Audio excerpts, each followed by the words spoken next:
Hola, buenos días amigos y amigas, de nuevo bienvenidos a este nuevo vídeo de biografías en versiones de la verdad, donde quisiera hablaros de un tema que tenía pendiente hace mucho tiempo y quería hacerlo con una gran profundidad, pensándolo bien y meditándolo bien y encontrando un gran guión, encontrando una gran manera de expresarme, y creo que he conseguido lo que quería, o al menos lo he intentado. Entonces me gustaría hablaros en esta ocasión de Jesús. Hay muchos vídeos sobre Jesús, todo el mundo sabe quién es Jesús, pero yo quisiera enfocarlo de otra manera. Por eso el título que lleva mi vídeo es Jesucristo, el Hijo que habló para los siglos. Quisiera enfocarme en varias preguntas que pudieran dar lugar a una reflexión y que hubiese merecido la pena en este vídeo. Quisiera preguntarme y preguntaros ¿quién fue Jesús realmente? ¿Qué opináis vosotros? Me encantaría que lo dejarais en los comentarios. Me gustaría saber también por qué su mensaje sigue siendo mal interpretado, y quisiera un anuncio sobre el enfoque de este vídeo en que se hablará sobre Jesús como guía espiritual y símbolo eterno, más allá de la religión. Otro punto que me gustaría tocar es el origen antes del nacimiento, el verbo antes de la carne, según los evangelios gnósticos como el de Tomás y Juan, y Jesús como ser que ya era antes de nacer. Influencias también con la sabiduría esenia. Me ha parecido muy importante tocar esas influencias en las que tenían a Jesús como el elegido, el puro, el que encarnó sabiendo quién era. Un nacimiento y una juventud oculta del tiempo que no se habla en la Biblia, el simbolismo del nacimiento virginal, la infancia suya según textos apócrifos, evangelio de su infancia, evangelio de Tomás, los años perdidos allí en Egipto, India, Crumán, contacto con los iniciados y por supuesto el despertar de su misión, en el que se incluye el bautismo como rito de activación espiritual, la voz del Padre no como mandato, sino como recordatorio de lo que Él ya era. La tentación en el desierto, punto muy importante, enfrentarse al ego humano, lo podría simbolizar y comparar. Y su mensaje verdadero, el reino que está dentro de nosotros, clave de los evangelios gnósticos, y explicar que no vino a fundar religiones, sino a despertar conciencias. Hablaba para los que tenían oídos de oír, no para el poder ni el dogma, y parábolas como códigos para el alma. Otro punto importante que me gustaría tocar es Jesús y las mujeres, su reconocimiento a María Magdalena como portadora de la sabiduría espiritual. ¿Y qué fue de la traición, de la muerte y el perdón, del acto de entrega, de no ser víctima, sino maestro, hasta en la cruz? Perdónalos, el perdón como vibración, como disolución del ego colectivo, y la crucifixión como símbolo del alma que muere al mundo y renace. La resurrección y su legado. No volvió para probar que era Dios, sino para recordar que todos somos eternos. María Magdalena, la primera en ver al resucitado y la portadora del Cristo interior. El legado es interior. Vosotros haréis cosas mayores que yo. Palabras de la Biblia. ¿Qué quiso decir con eso? Y una reflexión final. ¿Quién es Jesús para ti? Jesús como símbolo, como compañero, espejo del alma. ¿Se habló claro? Sí, pero solo quien está despierto puede entenderlo. ¿Cuál era su esperanza? Que lo reconozcamos dentro de nosotros, no colgado en una cruz. Y Y me gustaría terminar con una frase de impacto, una oración personal que pudiera ayudarnos a reflexionar y hacer balance de todo esto.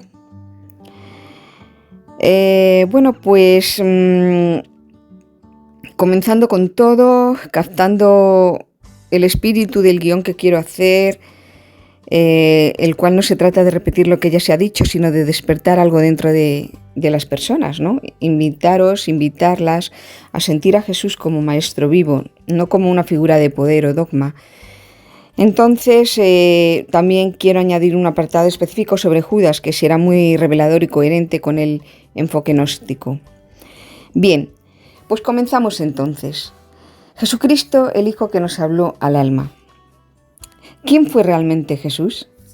No el personaje que colgaron en las iglesias ni el símbolo de una religión, sino el alma que vino a despertarnos, un maestro, un espejo, un hijo de Dios que no pedía adoración sino conciencia, que no hablaba para el poder sino para los que tenían oídos de oír.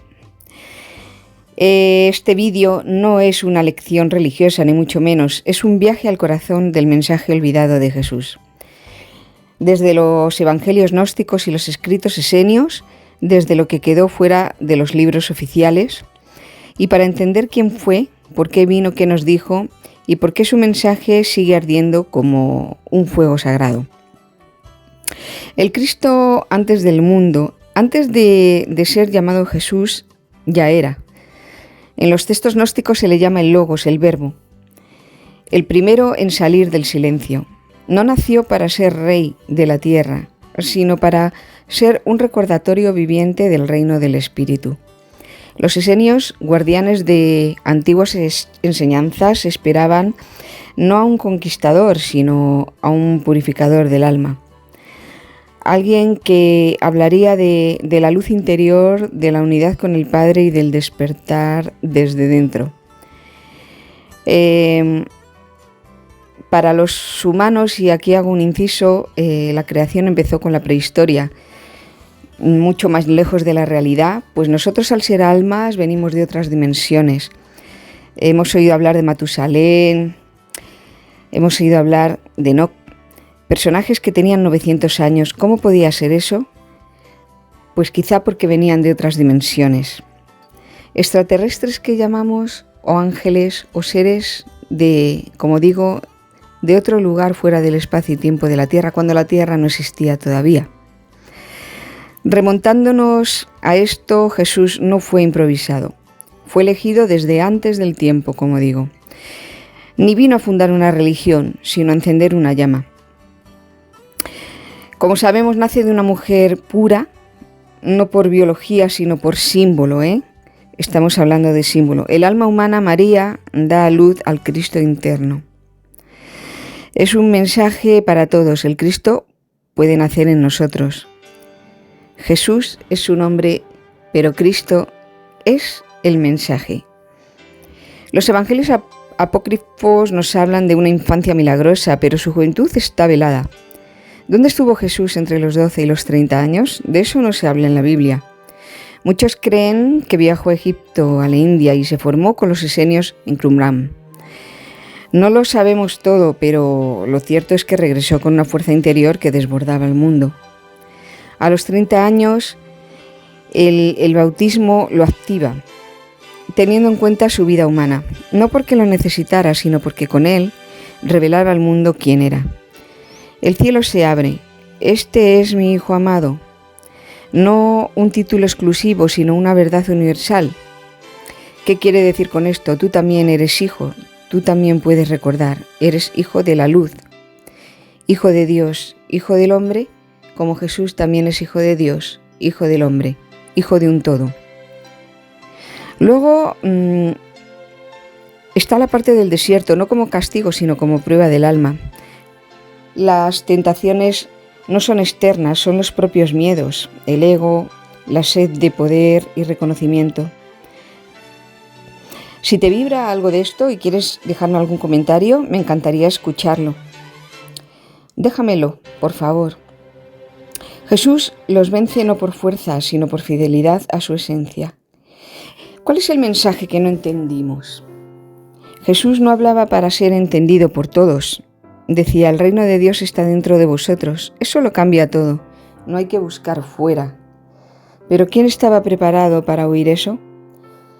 Sus parábolas son claves del alma. El grano de mostaza, la oveja perdida, el sembrador, todo aquello que hemos oído en la Biblia, no son cuentos, sino códigos para despertar. Sabéis que la Biblia se habla en metáfora y de lo que se trata es de descifrar esas metáforas dentro de nuestras posibilidades. No hablaba para los poderosos ni para los religiosos de su época. Hablaba para los rotos, los exclusivos, los que amaban en silencio y buscaban sin nombre. Y entre ellos, una mujer. María Magdalena, no una pecadora, como dijeron, sino la que entendió su mensaje con el corazón despierto. En los evangelios gnósticos, es a ella que en Jesús confías su palabra más pura. Fue realmente la primera que vio a Jesús, aunque no lo reconoció al principio, porque ya estaba transfigurado, era realmente lo que era, el ser. ¿Y qué tal si hablamos de Judas? ¿Qué creéis? ¿Que fue una traición o una misión? Ahora escucha esto, mira. ¿Y si Judas no fue un traidor? ¿Y si fue el único que entendió lo que Jesús le pidió? El Evangelio de Judas, hallado en Nag Hammadi, sugiere que Judas fue el elegido para entregarlo, no por maldad, sino por obediencia. Sabéis que estos evangelios apócrifos, como he puesto y dije en otros vídeos, fueron ocultos por intereses de la Iglesia de aquella época, pensando que podrían ser difíciles de entender por el ser humano y que sería más fácil si llevaban un orden impuesto por el ser humano. Porque alguien debía cumplir lo escrito y Jesús no temía a la muerte. Entonces, ¿quién traicionó a quién? ¿Judas a Jesús o nosotros al mensaje? Tal vez Judas fue el espejo más incómodo, el que muestra que incluso el sacrificio puede ser parte de la misión y que a veces los actos más oscuros revelan la luz más profunda. Bueno, me gustaría hablar ahora de la crucifixión y del verdadero sentido del perdón, de la resurrección como símbolo de la eternidad del alma y una gran reflexión, como digo, que deje una pregunta abierta y poderosa. Hablando de la crucifixión, de la gran entrega, creo y pienso que Jesús no murió como víctima y murió como maestro. Sabía lo que ocurriría. Lo aceptó no porque quisiera sufrir, sino porque el alma despierta no teme a la muerte. Su cruz no fue símbolo de castigo, sino de transformación. Clavaron su cuerpo, pero no pudieron tocar su verdad. Y aún así dijo, Padre, perdónalos porque no saben lo que hacen. ¿Sabemos lo que hacemos ahora? La historia se repite. ¿Puedes imaginar la fuerza interior que se necesita para perdonar en medio del dolor? Ese perdón no fue por ellos, fue por todos nosotros. Fue la muestra más grande de que el amor no tiene condiciones, de que la luz no se apaga, aunque el mundo se cierre en tinieblas. Jesús no gritó venganza, gritó amor, y lo hizo con el alma desgarrada, porque su misión no era ser salvado, sino salvar el corazón humano de sí mismo. Y entonces, cuando todo parecía perdido, hablando de la resurrección, la piedra fue corrida. Jesús no volvió para presumir poder, volvió para demostrar que el espíritu no muere. Y no se apareció a los reyes, ni al templo, ni a los soldados. Se apareció a una mujer, sola, llorando en la oscuridad del amanecer, María Magdalena, la misma que había entendido su palabra, la primera en ver la luz. Y le dijo, no me toques aún porque aún no he subido a mi Padre. ¿Qué quería decir con eso? Eran unas palabras misteriosas pero llenas de mensaje. El Cristo no es para tocar con las manos sino con el alma. No es un cuerpo, es una presencia viva y está en ti y está en mí y no se fue. La esperanza que nos dejó fue que Jesús no vino a fundar iglesias, no dejó reglas ni escribió libros, dejó miradas, silencios, gestos y palabras sembradas en tierra fértil. Dejó una promesa: el reino de Dios no vendrá con señales externas porque está dentro de vosotros. No te dijo que creas en Él, te dijo que creas en ti mismo, en el Espíritu que vive en ti. Y cuando alguien le llamó bueno, les respondió: ¿por qué me llamas bueno? Solo Dios es bueno, ¿recordáis? Jesús no se endiosó a sí mismo, se reconoció como canal, como guía, como espejo. ¿Cuál es la reflexión final que yo dejaría para todos vosotros? ¿Quién es Jesús hoy? ¿Quién es Jesús para ti? ¿Un símbolo religioso? ¿Un personaje del pasado? ¿O un amigo eterno que camina contigo cuando nadie más entiende tu alma? Jesús no habló para que lo entendieran todos, habló claro, pero para quien tenía el corazón dispuesto. Sus palabras siguen resonando como ecos vivos en el silencio de los que buscan. Yo soy el camino, la verdad y la vida. No dijo el único camino, dijo yo soy, como afirmación de su esencia, que también vive en ti. Tal vez no necesitamos más religiones, tal vez necesitamos recordar al Hijo que nos habló al alma, no al miedo, al Cristo que sigue tocando corazones con cada puesta de sol y que nos sigue diciendo en cada momento de oscuridad: yo estoy contigo hasta el final de los tiempos. Y ese fin nunca llega, porque el amor verdadero, el amor incondicional, nunca muere. Amigos y amigas, espero que os haya gustado este vídeo, que os haya hecho reflexionar, pensar, entender y que os ayude en vuestra vida, y que volváis y abráis la conciencia mucho más allá de lo que se ha escrito siempre en la Biblia, saber de dónde venimos, cómo venimos, para qué venimos, cuáles son nuestras misiones, y que nos ayuden en este despertar de conciencia, ya que estamos tocando un fin de era para comenzar una nueva vida en una nueva Jerusalén o en otras nuevas dimensiones, pero siempre cerca de aquella persona que está a nuestro lado, que lo ha estado siempre. Entonces, bueno, pues me ha parecido muy interesante y por supuesto os espero en el próximo vídeo. No dejéis de faltar. Muchas gracias y adiós.